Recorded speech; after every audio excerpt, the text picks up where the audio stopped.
Na výstave For Fishing tohto roku sme prvýkrát predstavovali najvyšší model nášho nového bivaku pod názvom Jurta. Na žiadosť veľa zákazníkov sme sa naspäť vrátili k modelu so šiltom, ktorý bol veľmi populárny pred 2 rokmi a pridali sme nejaké metre štvorcové dovnútra.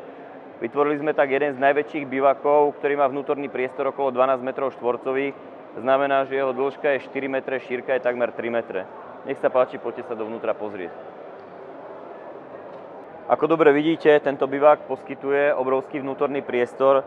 Bez problémov tu vojdu 2 lehátka, doprostred sa vmestí množstvo batožiny. V prípade potreby bez problémov tu vojde ešte aj 3. lehátko. A ako vidíte, za mnou je tu ešte obrovský priestor a takisto aj vpredu je tu dostatočne veľký priestor. Celý bivák je výborne odvetraný, vpredu má v podstate 3 okná z moskytiery. Vzadu sú takisto jedno veľké okno rozdelené na 2 polovice.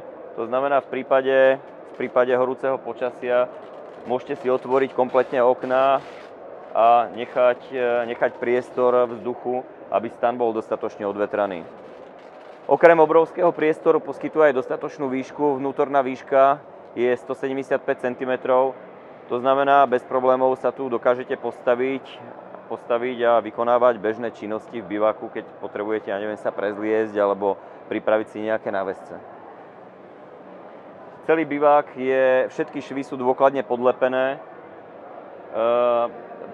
termopáskou, ktorá je dostatočne pevná na to a silná, aby nepustila žiadnu vodu dovnútra.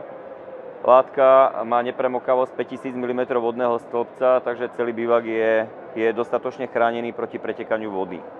V prípade potreby je možné k tomuto bivaku dokúpiť si aj vrchný plášť, ktorý slúži nielen ako zimný prehoz, ako si mnohí rybári myslia, ale takisto aj v lete, hlavne v tých studených ránach, kedy vzniká vysoký rozdiel teplôt vo vnútri stanu a vonku a zabraňuje tak vznikaniu vnútorného orosenia.